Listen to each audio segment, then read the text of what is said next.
우리 옆에 분에게 한번 인사합시다. 살아납시다. 뒤에 분에게 살립시다. 다 됐습니다. 오늘 설교. 여러분, 저 처음 보시는 분 있으신가요? 그러면 새 가족일 겁니다. 아니면 기억력이 나쁘든지. 아유, 찬양 인도하시는 집사님도 머리 모양과 굉장히 더 세련돼지셨어요. 목사님 닮아가는 것 같아요.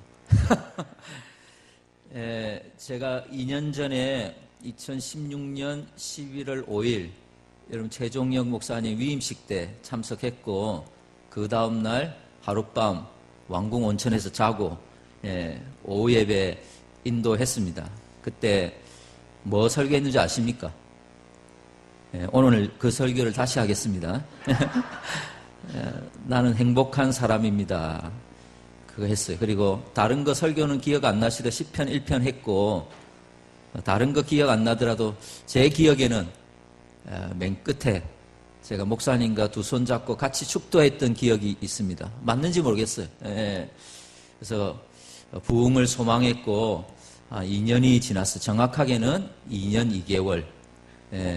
그때 저도 광야를 지나고 있었을 때 하나님께서 성전을 건축하면서 말씀 전하게 하셨고, 이제 다른 사람들과 교회를, 목회자들과 성도들 교회를 연결시키는 다리 사역을 하다가 작년 12월부터 하나님께서 이제 3년의 끝에 열기 시작하셨어요. 그래서 협동 목사로 사역하고, 8년 전에 사회 맡은 교회에서 학교에서 다시 요청이 있어서 최종 합격되어서 3월 1일부터 분이엘 요고에 가서 교목으로 다시 사역하게 되고, 또 어느 교회에 또 청빙 과정 가운데 기다리고 있는 가운데 있습니다. 제가 이 이야기를 하는 이유는 제가 왕궁 중부교회 최종영 목사님 만나고 여러분과 함께 예배드리고 나서부터는 좋은 일들이 많이 생기더라고요. 그래서 감사하는 마음으로 왔고, 올해도 좀 기대하면서 이렇게 왔습니다. 제가 말씀 전하지만 제가 더 목사님과 교제하면서 더 새 힘을 얻고, 말씀대로 기도하면서 목사답게 목회하면 교회가 이렇게 건강해지구나 또 확인하고, 나도 이런 교회 또 해야겠다 하는 마음도 가지고, 그러나 저에게 임하셨던 하나님 은혜들을 여러분과 함께 나눌 때 여러분도 올해 더 많이 살아나서 지역을 더 살려내는 하나님의 군대 되시기를 축복합니다. 질문합니다. 여러분, 한국교회는 지금 부흥하고 있습니까? 쇠퇴하고 있습니까? 자, 부흥하고 있다 손 들어 보십시오. 쇠퇴하고 있다 손 들어 보십시오. 손 들기 싫다? 손 들었어. 손 들기 싫다. 기분 안 좋으신가 봐요. 한국교회만 생각하면. 여러분, 한국교회가 부흥하고 있습니까? 쇠퇴하고 있습니까? 정답은 교회 나름이에요. 사실 한국교회가 전체적으로 쇠퇴하는 것 같은데, 사랑도 잃어버리고 명성도 잃어버리고 교회가 굉장히 혼탁해지고 있지만, 그런데 한국교회는 무슨 한국교회, 왕궁 중부교회는 부흥하고 있는데, 그러니까 쇠퇴하고 있는 겁니까? 한국교회가 부흥하고 있는 겁니까? 아니요, 우리 교회가 부흥하고 있다고요. 그러니까 교회 나름이라는 거예요. 그러니까 다시 묻겠습니다. 그러면 왕궁 중부교회는 부흥하고 있습니까? 쇠퇴하고 있습니까? 아멘. 부흥이 뭐죠? 부흥은 부흥. 한번 좀 왁작지껄 하다가 쑥 없어지는 게 부흥이 아니고, 부흥은 살아나는 것입니다. 부흥은 사람이 많이 모이는 것이 아니라 뭐 하는 것이라고요? 살아나는 것이라는 거예요. 사람이 많이 모이는 것을 부흥이라고 하지 않습니다. 살아나는 게 부흥이에요. 리바이벌. 다시 살아나는 게 부흥이라는 거예요. 저는 목사님과 신대원을 다니면서 이 교육 과목을 가르치는, 기독교 교육을 가르치는 그 교수님, 저희 집안에서는 친척 되시는, 먼 친척 되시는 교수님이 첫 수업 시간에 질문을 하셨어요. 그 질문을 제 마음속에 새기고 있는데 여러분과 함께 나누려고 해요. 그 교육을 전공하시는 교수님이 질문하는 게 뭐냐면, 여러분, 교회가 부흥할 때 양적인 부흥이 중요합니까? 질적인 부흥이 중요합니까? 물어보더라고요. 여러분 물어볼게요. 여러분 양이 중요합니까? 질이 중요합니까? 네, 우리 장로님, 사회 보는 장로님이 딱 자기가 답인 줄 알고 둘 다 이래 했어요. 그러니까 이 신대원 목회를 준비하는 목사 후보생들한테 교수님이 교회가 되려면 양이 중요합니까? 질이 중요합니까? 하니까 어떤 사람은 양을 얘기해요. 성경에서 생육하고 번성하고 땅에 충만하고 정복하고 하늘의 별처럼 바닷가의 모래처럼 그 내 자손이 이렇게 생육하고 이렇게 될 것이다 말하는 게 있거든요. 그래서 양이 중요하죠. 그런데 그게 무슨 필요 있냐? 질이 중요하다. 질이. 이렇게 신대원 학생들 속에 의견이 분분했어요. 그런데 얌체같이 또 한 사람이 둘 다 이러면 이 고신에서는 둘 다 균형 이렇게 하면은 거의 맞거든요. 그래가지고 이 균형 해가지고 둘 다 중요합니다 했더니 제 인생을 바꿔내는 교수님이 답이 있었어요. 양이 중요하냐, 질이 중요하냐, 이 둘 다 중요하냐 이게 아니고 그 지역이 중요하다는 거예요. 지역이. 도시에 있는데 나는 사람이 많고 옆에 초등학교, 중학교, 고등학교가 있는데 대학교도 있는데 우리는 질이 중요하다. 우리끼리 하나 되어서 우리끼리 가족처럼 잘 지내자. 이거는 지역교회를 만드신 하나님의 그 부르심에 어긋난다는 거예요. 그런데 이 지역이 아무 이제 시골이고 아무 사람도 별로 없는데 우리는 1000명 목표, 10,000명 전도 이건 아니라는 거예요. 목회자에게 제일 필요한 것이 이 지역사회와 함께하는 이 로컬 처치가 지역교회를, 지역사회를 잘 이해하고 성도들을 잘 이해해가지고 그 속에서 하나님의 뜻을 발견해서 목양해 가는 것이 정답이라는 거예요. 그것을 이제 배웠어요. 근데 사실은 제가 그 일념으로 살아왔지만 제가 하나도 다르게 3년의 시간을 통하여서 얻게 된 것이 있습니다. 양이 중요하냐, 질 둘 다냐, 지역과 함께하는 교회. 이게 정체성인데도 불구하고 하나 더 중요한 게 있다는 거예요. 그게 무엇이냐면 오늘 얘기하고자 하는 거예요. 그게 뭐냐면 하나님의 뜻이고 하나님께 예배하는 것이 중요하다는 겁니다. 이걸 어떻게 이해하실지 모르겠어요. 시편 127편에 사람이 집을 세워도 세우는 자의 수고가 하나님이 세워주지 아니하면 헛방이다. 성을 지키는 자가 파수꾼이 새벽부터 저녁까지 아무리 애써도 하나님이 안 해주시면 꽝. 하나님의 주권에 대해서 얘기하는 거예요. 그 말은 쉽게 얘기하면 이런 겁니다. 교회의 부흥은 양이냐 질이냐 둘 다냐 아니면 지역사회와 함께하는 것 그것이 지역과 함께하는 것 그것이 다냐 지역적인 환경 이걸 넘어서는 하나님의 주권이 있다는 겁니다. 부흥은 사람이 만들어내는 것이 아니라 하나님이 주시는 것입니다. 하나님이 길을 열고자 하시면 여시는 거예요. 하나님이 아무리 목사와 우리 직분자들이 애쓰고 아침부터 저녁까지 열심을 부리고 부진하나 게으르지 않고 열심을 다해서 섬겨도 하나님의 은혜 주시고 능력 주시고 복을 주시고 아멘 할 때까지 할 겁니다. 권능을 주시고 은사와 사람을 붙여주셔가지고 되게 해주시면 되는 거예요.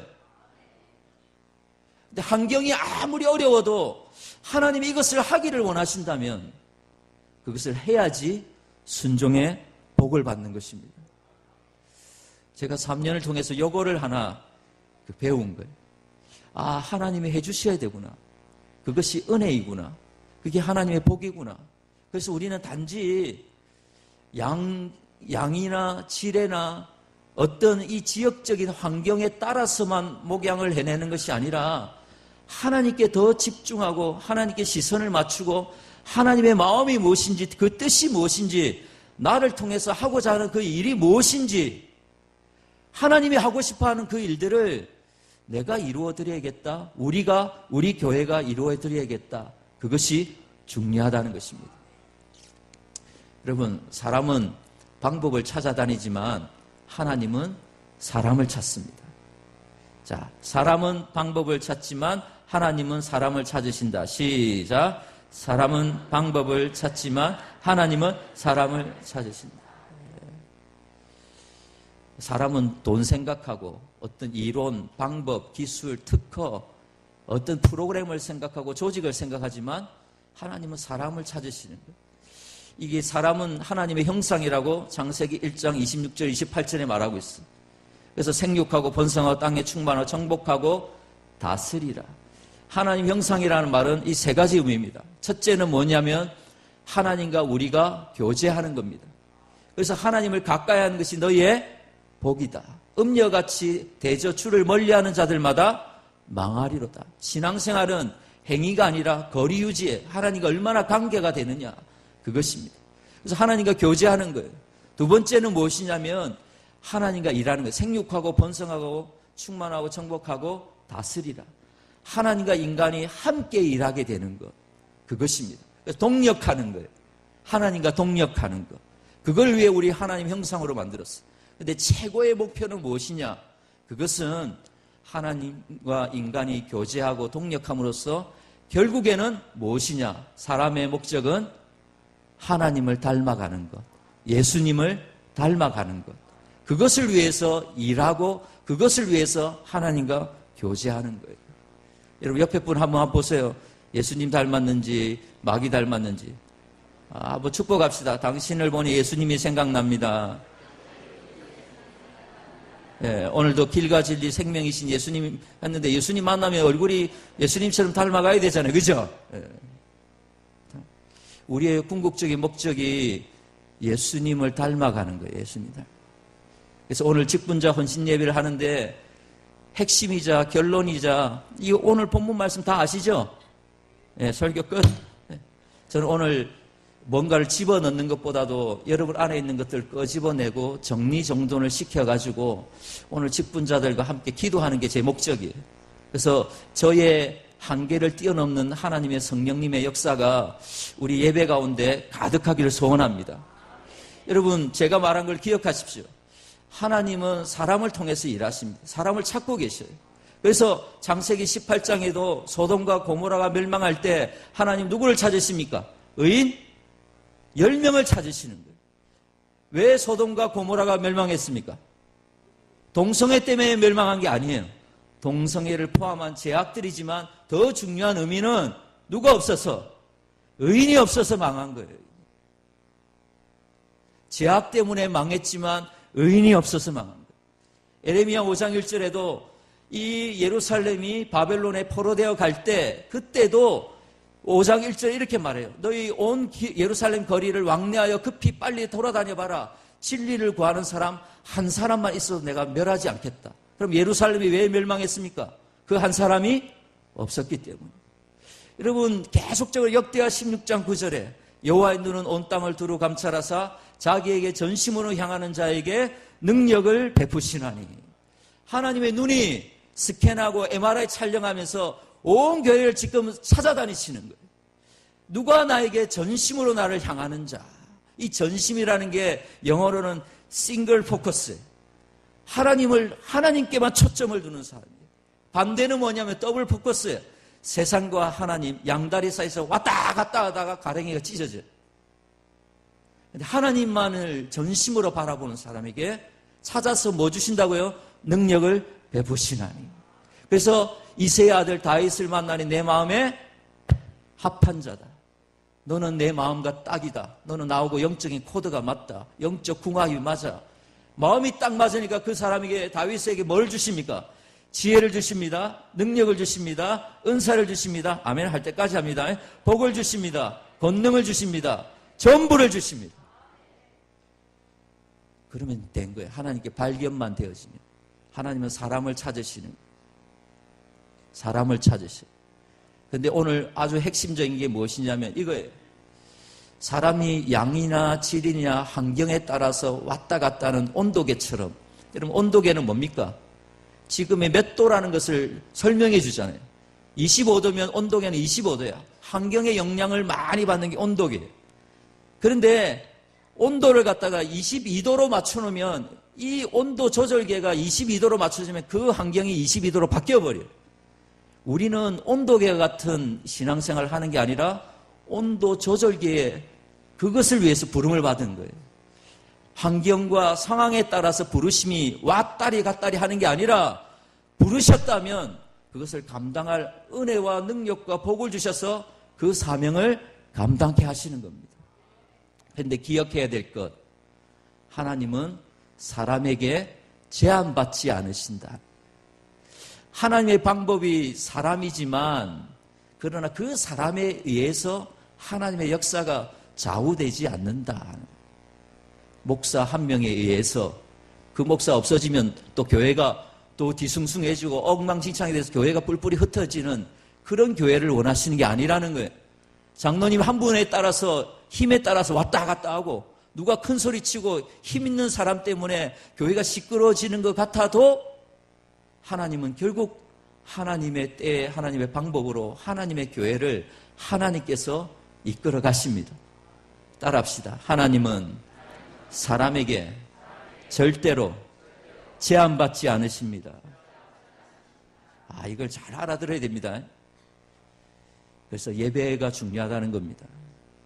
우리 찬양하는 찬양팀이 오늘 불렀던 내가 이곳에서 하나님을 예배한다는 것이 사람을 통해서 일하지만 사람에게 제한받지 아니하시고 아무리 교회에 다툼이 있고 어려움이 있고 교회가 가난하고 사람이 없고 해도 하나님은 하나님의 일을 하고야 마신다는 거예요. 그래서 교회에서 돈이 있고 좀 똑똑하고 잘났고 건강한 사람들이 많아져야지 젊은이들이 많아져야지 하는 게 아니라는 거예요. 근데 핵심은 이겁니다. 여러분, 여러분의 교회가 2019년에 더 살아나기를 소원합니다. 그래서 목표가 있어요. 목표는 뭐냐면 이 마른 뼈가 하나님의 군대가 되는데 이 목표가 있어요.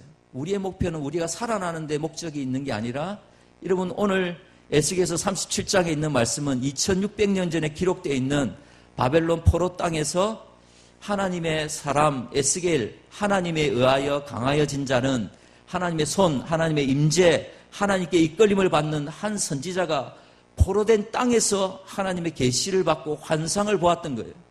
그 본상이 뭐냐면 1절부터 10절은 에스겔이 본 환상이에요. 이 골짜기의 이름도 알 수 없어서 그냥 에스겔 골짜기라고 하는 거예요.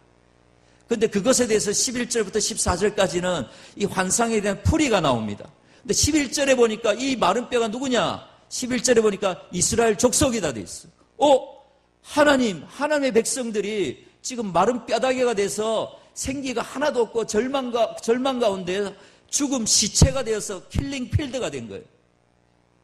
근데 하나님의 목표는 무엇이냐면 하나님의 백성이 마른 뼈로 머물러 있지 아니하고 뭐가 되는 겁니까?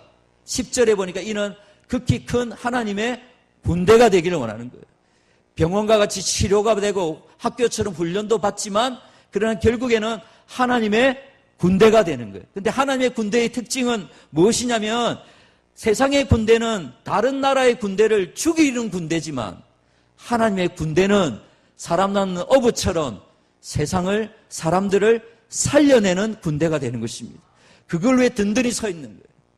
저는 하나님께서 이 왕궁 중부교회를 올해 직분자들 성도들 통해서 특별히 예배를 통해서 어떤 일을 이루실지 모르겠어요. 근데 꿈꾸고 있는 목표는 이겁니다. 우리가 살아나고 더욱 살아나고 주변 사람들을 다음 세대를 아니면 이 교회라는 것이 얼마나 영광스럽고 강력한 건지 모릅니다. 이 교회가 여러분 후원하고 있는 선교사님들, 후원단체들 그리고 후원하는 기관들이 보니까 제가 보니까 23개더라고요. 교회 하나에 연관되어 있는 선교사님들, 기관들, 교회들 우리 자녀들 자자손손이 이 한국 땅의 세계 곳곳에 흩어져 있는 그 네트워크, 영적 네트워크를 하면은 한 교회는 무시할 수가 없어요. 엄청난 힘을 가지고 있습니다. 근데 이 교회가 살아나면 얼마나 많은 영향력을 끼쳐가는지 여러분 상상하지도 못할 거예요. 여러분 하나님만큼 영향력이 있습니다. 그것이 그런데 이것이죠. 그런데 하나님은 사람을 통해서 일하신다는 거죠. 근데 교회는 이 꾼이 있어요. 세 꾼. 첫째는 이겁니다. 자, 따라합시다. 말꾼, 구경꾼, 일꾼. 뭔 말인 줄 알겠죠? 여러분, 말꾼이 되어야 될까요? 구경꾼이 되어야 될까요? 일꾼이 되어야 될까요? 일꾼이 돼야죠. 마음의 알갱이, 쌍방형 통행이 돼야 되는데 내 할 말만 하고 남의 이야기 안 듣는 그 말꾼, 말만 하는 사람들이 교회에 잠잠히 있어야 돼요.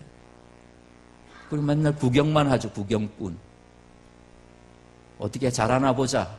내가 하면 잘할 건데 아이고 네가 그때 해가지고 잘할 수 있겠나 하는 거 보자. 뒷짐지고 앞에서는 막 칭찬하고 격려하는데 뒤에 가면 뒷담화하고 그래가지고 자꾸 문제를 일으켜내는 거예요. 근데 하나님의 교회는 말꾼, 구경꾼이 아니라 무슨 꾼? 일꾼. 근데 무조건 일만 하면 안 돼요. 무조건 일만 하면 안 돼요. 교회에서는 제일 문제를 일으키는 사람이 어떤 사람이냐? 열심히 앞에서 일하는 사람. 왕궁중보교회는 안 그렇죠? 저는 모르니까 막 얘기합니다. 모르니까. 교회에서 열심히 있는 사람들이 문제를 많이 일으켜요. 새신자는 문제 안 일으킵니다. 그죠? 조금 어색하고 바보 같고 좀 이상하게 좀 어설픈데 그래도 크게 문제를 안 일으켜요. 근데 중직자들이 교회 생활 오래 한 헌신자들이 많이 문제를 일으키죠. 근데 어떻게? 열심과 열심히 부닥치면 큰일이 일어나는 거예요. 그럴 때 일꾼에게 필요한 게 뭐냐? 오늘 설교의 제목입니다. 무슨 일꾼이라고 돼 있어요? 그 뒤에 무슨 일꾼? 교회의 일꾼이라는 거예요. 교회를 알아야 돼요. 교회가 뭔지. 여러분, 교회는요, 교회 요것만 생각하면 돼요. 교회는 참 영광스럽고 능력이 있는 것인데, 교회는요, 다른 거 안 해도 돼요. 요것만 하면 돼요. 교회는 교회가 되면 돼요. 교회만 딱 되어지면 되는 겁니다. 근데 교회가 학교도 되고, 교회도 유치원이 되고, 중학교, 고등학교도 되고, 교회가 봉사기관, 여러 가지 다 하려고 하면은 할 수 있어요. 하나님이 하게끔 하시면. 근데 교회가 가져야 될 것은 교회는 교회만 되면 돼요. 여기에 은이 없어도 됩니다. 금이 없어도 돼요. 똑똑한 사람, 능력 있는 사람이 없어도 되는데 교회가 교회만 되어지면 굉장한 파워가 있어요. 그래서 우리 평생의 소원은요. 교회가 교회 되어지는 것. 그 일에 우리가 쓰임받는 일꾼이다. 이거를 좀 여러분 이해할 수 있게 되기를 바랍니다. 제가 그걸 기도했어요.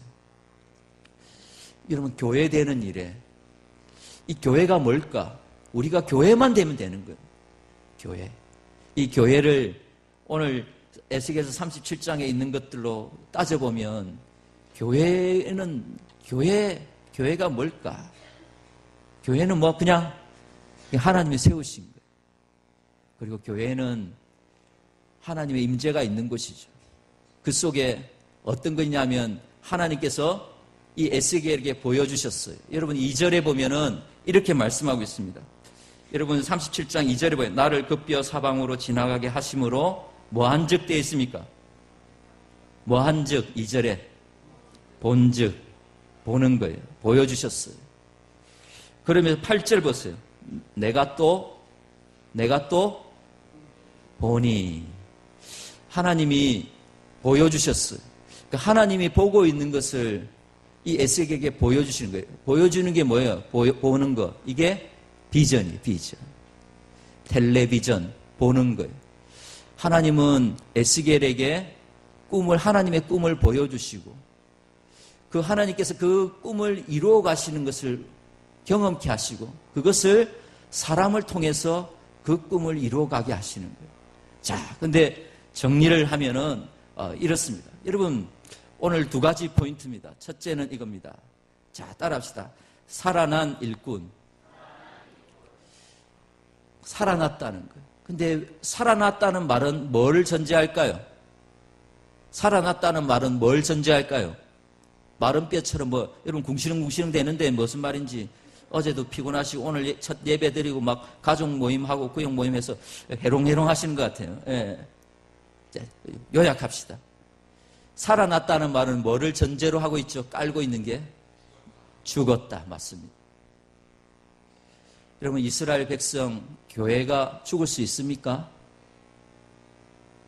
죽을 수 있어요. 뭐 때문에 죽었죠? 죄 때문에 죽었어요. 하나님의 능력이 작아서가 아니고, 하나님의 지혜가 작아서도 아니고, 우리보다도 바벨론이 원수의 나라가 더 강해서가 아니라 하나님의 백성들의 죄 때문에 죽은 거예요. 하나님의 일꾼들 죽을 수 있어요. 교회당도 무너질 수 있죠. 고신대학도, 신학대학원도 무너질 수 있어요. 그런데 하나님의 백성은, 언약의 백성들은 망하지 않잖아요. 이 죽었지만 그것을 다시 살리시는 거예요.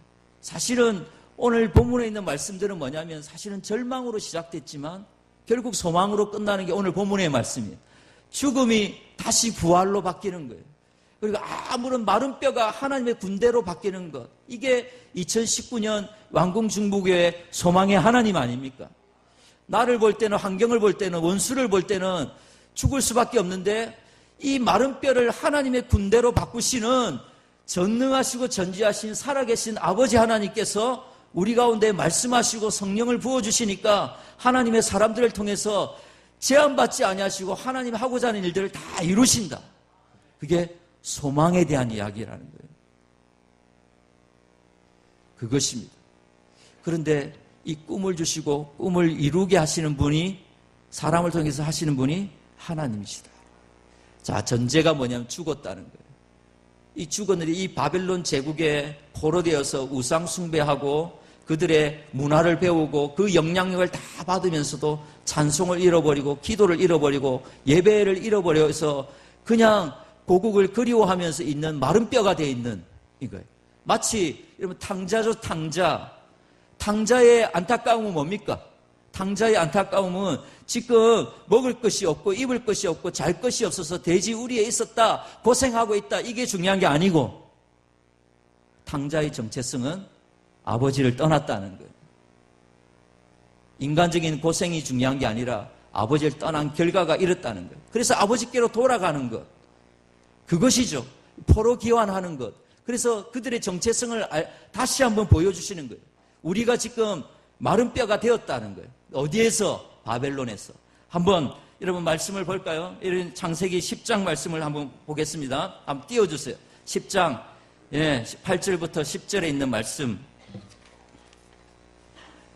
화면에 뜰 겁니다. 그렇죠? 제가 눌러야 되나요? 네. 자, 한번 읽어보겠습니다. 시작. 세상의 첫 용사라. 그가 여호와 앞에서 용감한 사냥꾼이로다 하더라. 그의 나라는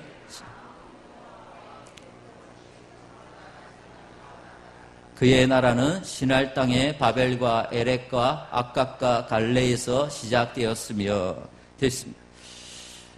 여러분, 이 바벨론의 정체성이 요약적으로 얘기할게요. 이게 노아 홍수의 함과 셈과 야벳 가운데서, 함의 족속 가운데서 이 니무롯이라는 여호와의 사냥꾼이 있었어요. 그가 첫 번째 사냥꾼인데, 사냥꾼은 자기 힘이 있고 지혜가 있고 훈련이 되어서 땅을 차지하는 거예요.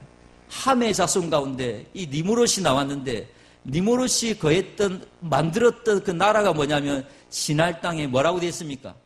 바벨이에요. 그들이 바벨탑을 쌓았어요. 이것을 11장 1절에는 이렇게 말하고 있어요.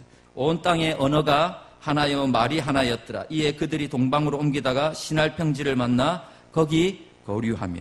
근데 11장 4절에 이렇게 말해요. 또 말하되 자 성읍과 탑을 건설하여 그 탑 꼭대기를 하늘에 닿게 하여 우리의 이름을 내고 온 지면에 흩어짐을 면하자 하였더니. 뭔 말이냐면 지금 이스라엘이 바벨론의 포로가 되어 있는데 그들의 시조가 무엇이냐면 노아 홍수 이후에 함의 자손 가운데 신할 땅을 근거지로 하고 있는 니무롯이 나라를 만들었는데 그가 만들었던 나라가 바벨이에요. 바벨. 그 바벨의 그게 시조가 되어서 지금 제국이 되어 있는데 그게 바벨론 제국이에요. 그들의 정체성은 무엇이냐면 이것이죠.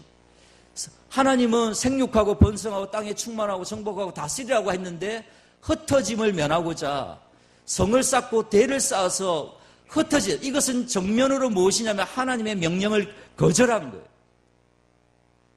하나님은 온 땅에 퍼져가라고 얘기하는데 그들은 퍼져가기 싫어서 안주하고 싶어서 머물러 있기를 원해서 이곳에 머물러 있는 거예요. 하나님의 명령을 거절한 거예요. 그러면서 그들이 행했던 건 뭐냐면 성을 쌓고 자기의 영역을 만들었습니다. 그러면서 자기의 이름을 계속 전수하기를 원했어요. 자기의 아들들, 손자, 손녀에게. 하나님의 이름보다도 셈의 자손들은 여호와의 이름을 부르는 자손들인데 이 함은 자기의 이름만을 붙들고 살아가는 거예요.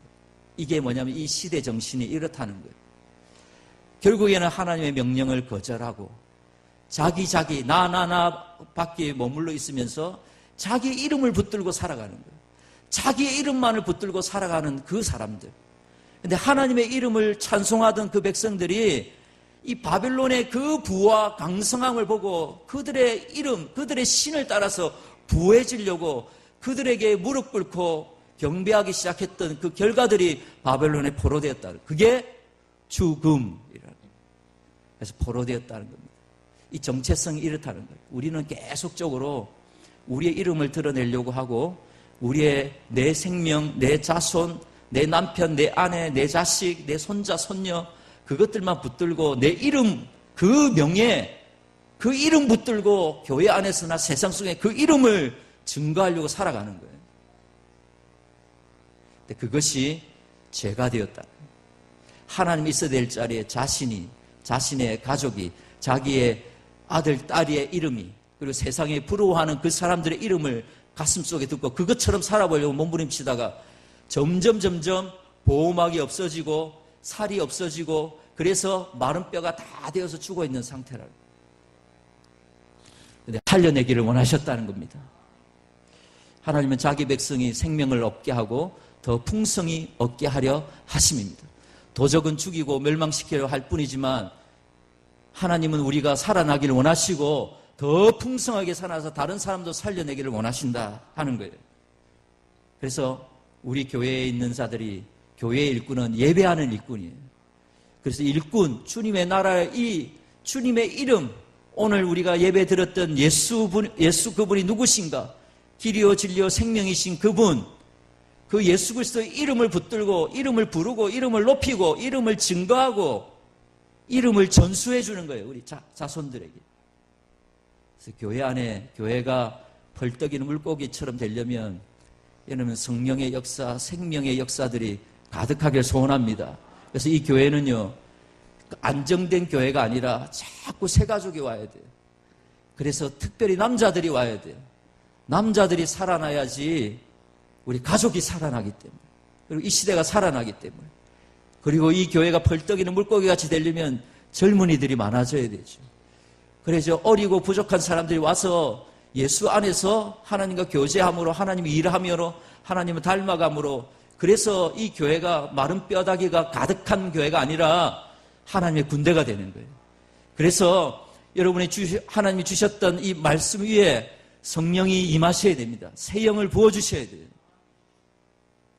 그래서 사실은 노인들도 어르신들이 먼저 살아나야 됩니다.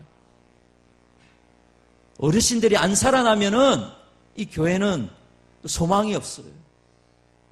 여기에 성령님의 역사가 있어야 되고 어르신들이 새로워져야 되고 특별히 이 교회에 새 가족이 계속 와야 되고 오늘처럼 특별히 남자들이 와야 되고 아멘. 특별히 좀 철부지 없는 애들이 여기 교회에 와서 예수님 빨리 만나고 꿈꾸고 그렇게 돼야 되는 겁니다. 살아나기 위해서 우리 안에 이 마음이 있기를 원합니다. 세 가지요. 첫째는 이겁니다. 자, 따라합시다. 안타까움과 믿음.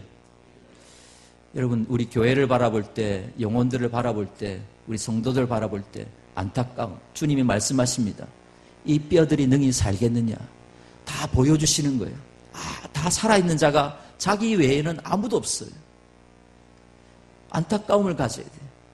저도 사역자로서 사역을 하면서 알고 있는 한 분 교사가 올해 아이를 만나가지고 했는데 열심히 1, 2월 달이 제일 중요해서 막 사역을 해내다가 3월 달쯤 되니까 몸살이 나서 예배만 드리고 청소년부 안 하고 그냥 갔어요.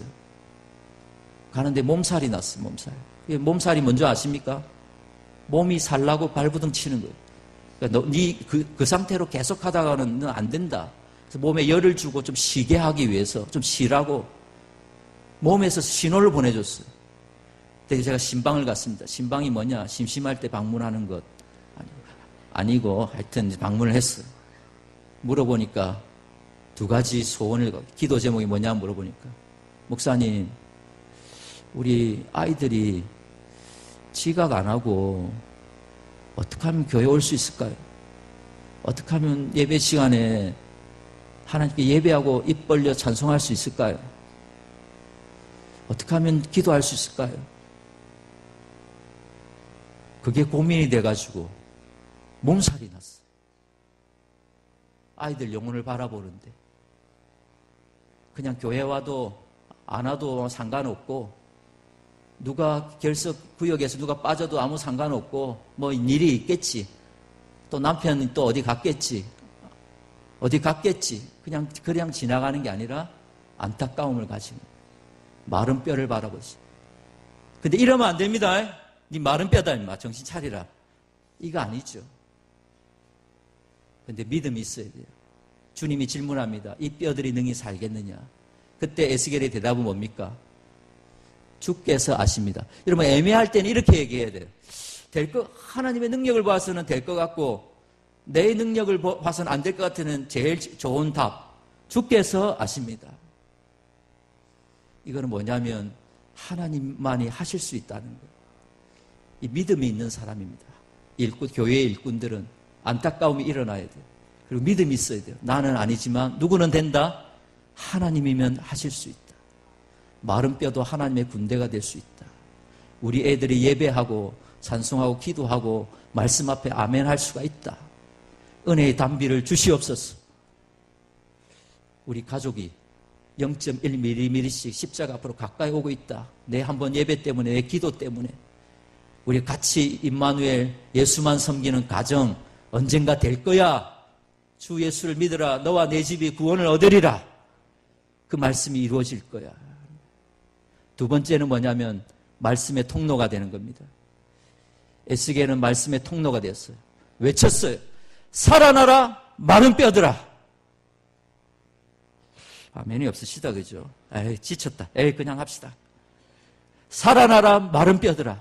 하니까 말씀을 떠나서 제 가운데 포로되어서 예배를 잃어버렸던 백성들이 나 같은 자도 다시 하나님 말씀을 주시느냐 너무 감격이 되어가지고 예 주님 아멘 했더니 뼈들이 맞아떨어지기 시작했어요. 그리고 제자리를 갖고 자기 뼈들이 꿈틀꿈틀 트랜스포머처럼 꿈틀꿈틀 일어나가지고 형체를 갖추기 시작했어요. 그랬더니 에스겔은 더 외치는 거예요. 살아나라 마른 뼈들아. 하니까 말씀이 들어갈 때 안에 있던 것들이 가죽들이 말씀 때문에 가죽이 생기고 피부가 얹혀지고 속살이 생기고 뼈들이 맞아떨어져 가기 시작했어요. 야, 말씀이 능력이구나. 돈으로 사람 살리는 게 아니고 뭐 칭찬 몇 마디로 사람을 살리는 게 아니고 밥 몇 끼 먹는다고 같이 먹는다고 살아나는 게 아니라 말씀이구나. 말씀이 들리면 살아나구나. 그러니까 사역자가 더 외치기 시작하는 거예요. 그러니까 온몸과 조직과 혈관과 근육과 뼈들이 다 말씀이 없어서 불순종해서 다 깨어진 것이 말씀이 들어가니까 하나하나씩 살아가는 거예요. 말씀이 들어가니까 살아나서 말씀으로 머리끝부터 발끝까지 겉과 속이 말씀으로 꽉 채워져서 툭 치니까 말씀이 툭 튀어나오는 거예요. 옛날에는 원망하고 불평하고 두려워하고 걱정하고 근심하고 시험 들게 센 말만 가득했던 사람이 이제 말씀 들어가니까 입에서 뭐가 튀어나온다고요? 말씀이 튀어나와요. 감사가, 찬양이, 예배가, 사랑하고 축복한다. 그게 말씀이에요. 말씀은요, 노예를 하나님의 백성, 하나님 군대로 바꿔냅니다. 그게 말씀이에요.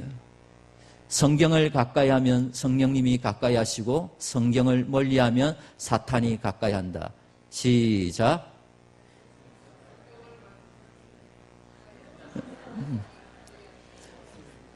성경을 가까이 하면 성령님이 가까이 하시고 성경을 멀리하면 사탄이 가까이 한다. 시작. 성경을 가까이 하면 성령님이 가까이 하시고 성경을 멀리하면 사탄이 가까이 한다. 맞죠? 말씀이 중요합니다. 배우고 확실한 일에 거하라. 그러면 온전한 사람 되고 일꾼이 되어서 살리는 하나님의 군대 일꾼이 되는 거예요. 말씀, 생명의 말씀을 생명같이 여기고 생명들에게 생명 걸고 증거하면 생명의 역사가 일어나는 것입니다. 요건 따라 안 할게요. 진짜 말씀을 생명같이 여겨야 돼요. 그러면 됩니다. 그런데 그것으로 끝나지 않아요. 사실은 요거의 말씀에 요한복음 5장 25절에는 이렇게 말합니다. 내가 진실로 너에게 이르노니 죽은 자들이 하나님의 아들의 음성을 들을 때가 오나니 곧 이때라. 듣는 자는 뭐하리라? 살아나리라. 듣는 자는 아들의 음성을 딱 들으면 살아나게 돼 있어요. 그리스도는 자석과 같아서 택자들 끌어당기는 힘이 있다고. 예수 그리스도. 그것을 말합니다. 그러면서 우리에게 주시는 것이 무엇이냐면 이 말씀만 안 되죠. 오늘 요거 정리하고 이렇게 하려고 해요. 근데 여기에 있지 않고 뭐가 불어야 된다고요? 생기. 사탄은 대적하지만 하나님의 백성은 대언합니다. 그런데 사탄은 우리를 죽이려고 해요.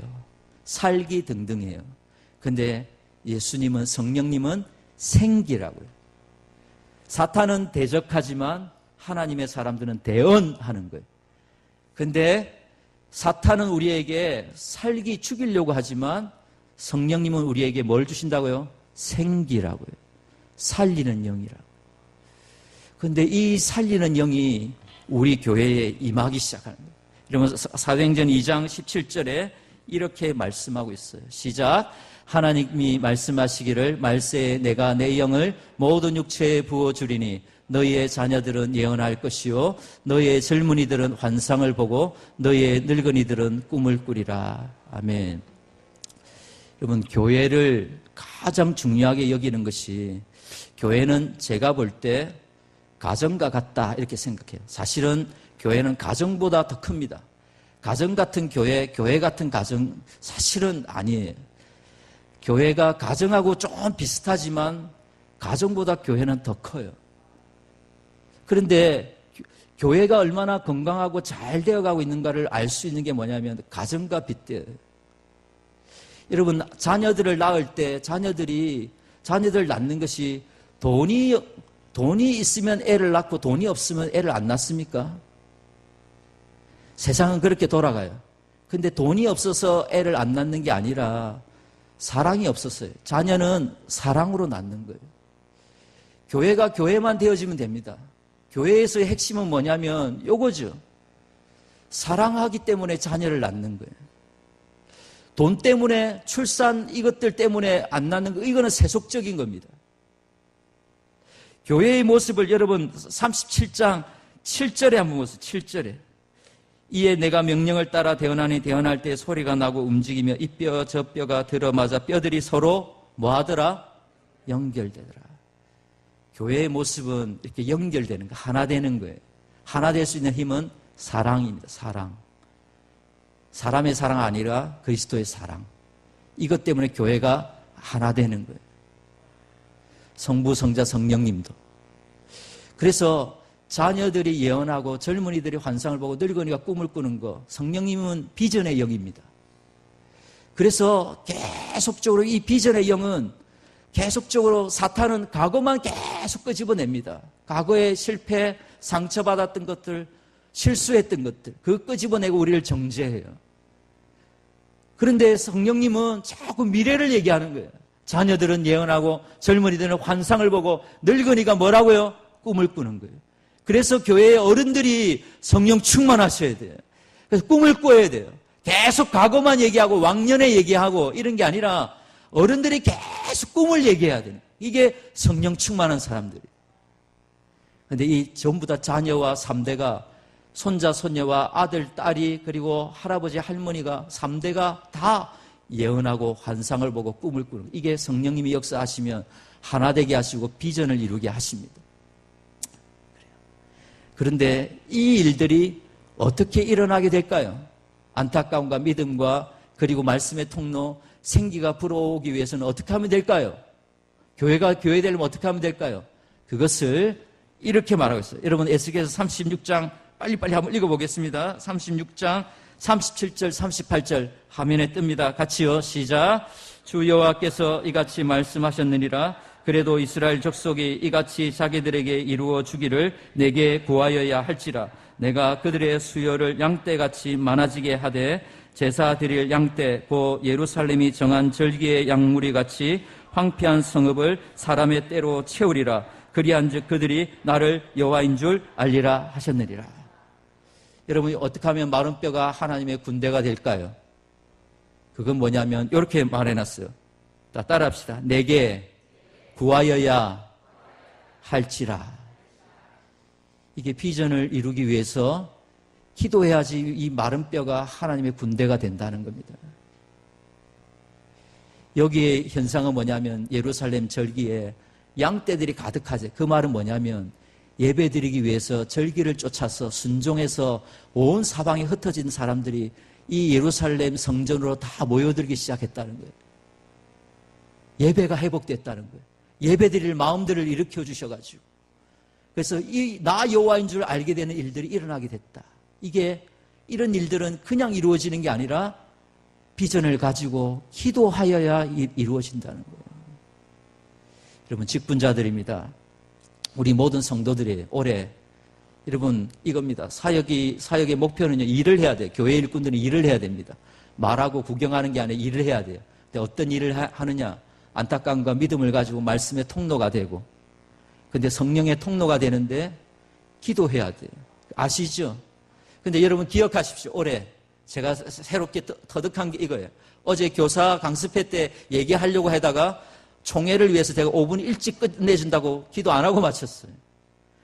여러분 교회는 목사님과 저희가 특별한 관계니까 말해드릴게요. 잘 들으세요. 팁이에요. 1년 중에 우리의 사역의 목표는요, 사역을 잘하는 게 목표가 아니라, 첫째가 사역을 잘하는 게 목표가 아니라 기도하는 게 목표여야 돼요. 잘 들어보십시오. 우리는 사역을 잘하기 위해서 기도합니다. 근데 그건 틀린 거예요. 답은 무엇이냐면 기도하기 위해서 사역하는 거예요. 네. 끝났듯이. 맞다는 얘기죠. 네.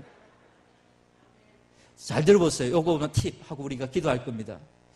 잘 들으세요. 우리는 사역을 잘하기 위해서 기도하지만 그게 아니라 기도하기 위해서 사역하는 거예요.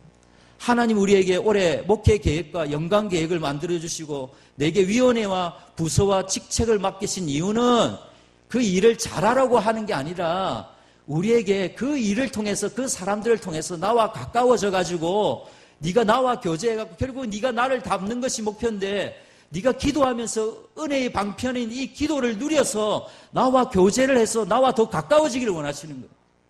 하나님은 일을 시켜버리려고 우리를 일꾼으로 부른 게 아니라 하나님과 우리가 은혜 가운데 교제하기 위해서 은혜를 맛보야만 그리스도 예수 안에서 강해지기 때문에 은혜가 식어지면 아무 일도 할 수 없고 한마디 말해도 상처받고 일도 하기 싫고 누가 알아줄까 안 알아줄까 그것만 생각하다가 삐껴갖고 일도 안 한단 말이에요. 일을 잘하기 위해서 기도하는 게 아니라 하나님은 기도하기 위해서 일을 맡기신 거예요. 그 일 때문에 하나님과 기도하면서 하나님께 나가서 회개하고 감사하고 중보하고 그 영혼을 불쌍히 여기고 그렇게 하면서 하나님의 마음을 알고 하나님과 더 가까워지기 위해서요. 자, 물어볼게요. 여러분, 기도 하나도 안 했는데도 불구하고 일이 잘 될 수 있습니까? 없습니까? 경험을 안 해보셨어요?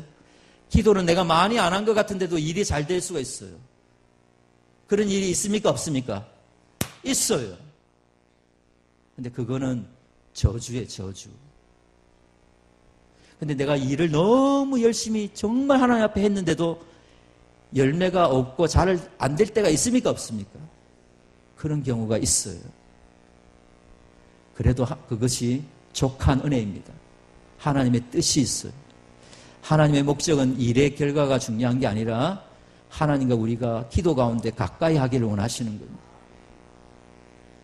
그래서 우리의 사역의 목표는 무엇이냐면 이 프로그램을 해가지고 이 행사를 해서 어떤 열매가 있고 어떤 결과가 있어 몇 명이 모였다, 돈이 얼마가 남았다. 그래서 회장님, 위원장님, 우리 장로님 잘하셨네요. 축하합니다.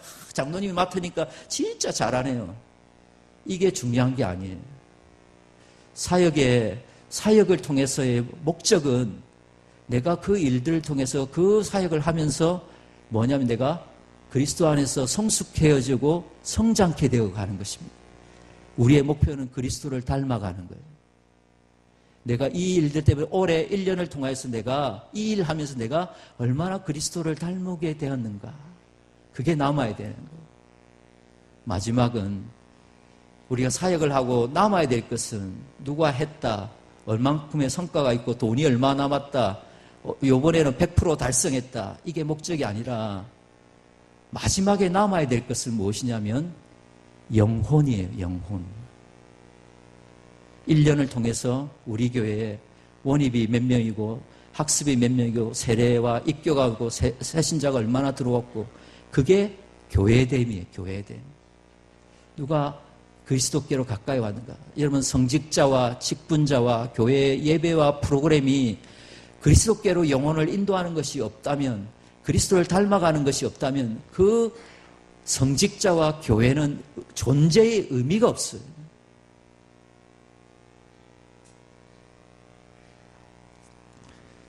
마지막으로 이 말씀이 있습니다. 에베소서 3장 20절 말씀. 같이 읽을까요? 시작. 우리 가운데서 역사하시는 능력대로 우리가 구하거나 생각하는 모든 것에 더 넘치도록 능히 하실 이에게 교회 안에서와 그리스도 예수 안에서 영광이 대대로 영원 무궁하기를 원하노라. 아멘. 여러분 좀 오후 시간에 제가 조금 더 설명할 수 있지만 여러분 이 말씀을 기억하십시오. 바울이 에베소 교회를 향해서 무릎을 꿇고 기도하는 거예요. 근데 우리의 생각이나 기도를 넘어서서 우리가 구하고 생각하는 것보다도 더 넘치도록 능히 하실 이에게, 우리의 생각과 기도보다 더 크신 하나님이 내 삶 속에 우리 가정에 우리 교회에 어떤 일을 행하실까? 그것이 어디 안에서라고요? 왕궁 중부 교회 안에서와 그리스도 예수 안에서 영광이 대대로 영원 무궁하기를 원하노라. 이 바울이 목회자로서 기도했어요. 교회를 바라보면서, 성도들을 바라보면서 우리의 생각, 기도보다 구하는 것보다 얼마나 더 하실 일. 여러분 하나님을 제한하지 마십시오. 하나님 이거 할 수 있나 없나? 우리는 이거밖에 없는데 우리가 뭘 할 수 있을까? 목회 계획 안에 있는 그 정도의 하나님이 아니에요. 이 직분의 하나님이 아니에요. 내 상처보다 제약보다 환경보다 이 지역 사회보다 더 큰 하나님의 크심이 있습니다. 마른 뼈다귀를 하나님의 군대로 되셔서 세상을 살리기를 원하시는 것을 교회 안에 주셨어요. 이 교회는 굉장히 영광스럽고 능력이 있는 곳입니다. 이 교회의 일꾼이 되었다, 직분자가 되었다. 이것은 너무나 아름답고 멋지고 감사하고 교만할 수가 없고 낙심할 수 없고 오직 하나님의 은혜입니다. 저를 쓰심 앞에 감사합니다. 그리고 올 1년이 끝났을 때 여러분 주님을 더 닮아가고 여러분 때문에 주께로 나오는 사람들이 많아지기를 소원합니다.